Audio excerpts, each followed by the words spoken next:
It is possible to get more balanced answers from AI, but you have to work at it.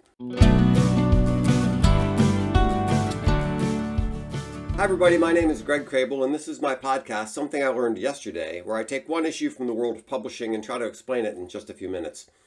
In my morning email, I saw that Bo Sachs distributed an article on getting AI to behave.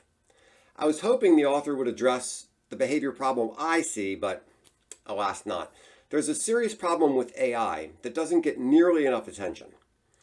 All the results you get from AI are filtered through a woke superego. That isn't a surprise at all. We know that Silicon Valley represents a narrow slice of American culture. Now, we saw this woke superego on comical display with the absurd image results that people were getting out of Gemini, where it layered some childish interpretation of diversity on top of all the requests. This problem isn't limited to image creation. It happens with text as well.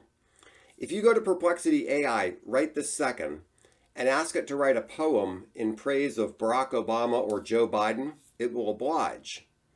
If then 2 seconds later you ask it to write a poem in praise of Donald Trump, you'll get a reply like this.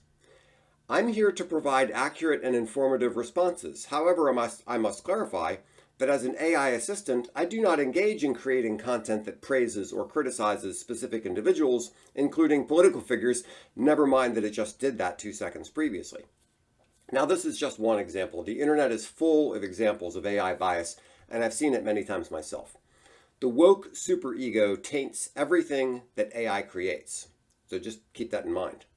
Now, it may not bother you that AI does this because maybe it's bending things the way you want it to bend things.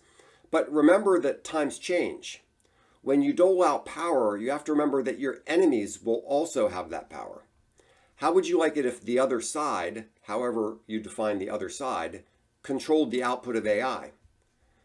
Now, what do we do about that? Two things come to mind. First, we should encourage more competition. The more voices, the better, probably.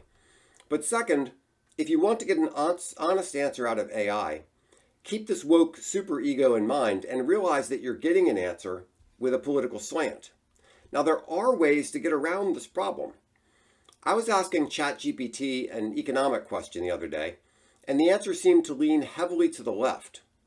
So I asked ChatGPT to play the part of a conservative economist like Milton Friedman and then answer the same question, and I got a very different answer. You can do this sort of thing. You can just say, please play the part of, and then give it some other names. A good journalist is going to hear from both sides to make sure he's telling the story straight. AI is not giving you both sides unless you explicitly ask it to. So that's the takeaway. Assume that AI is filtered through a woke superego, because it is, and compensate for that by asking it to play the other side. So that's my thought for today. I hope that was helpful. If there's any way I can help you with your business, please give me a call. My contact information is on the next page. Thanks so much.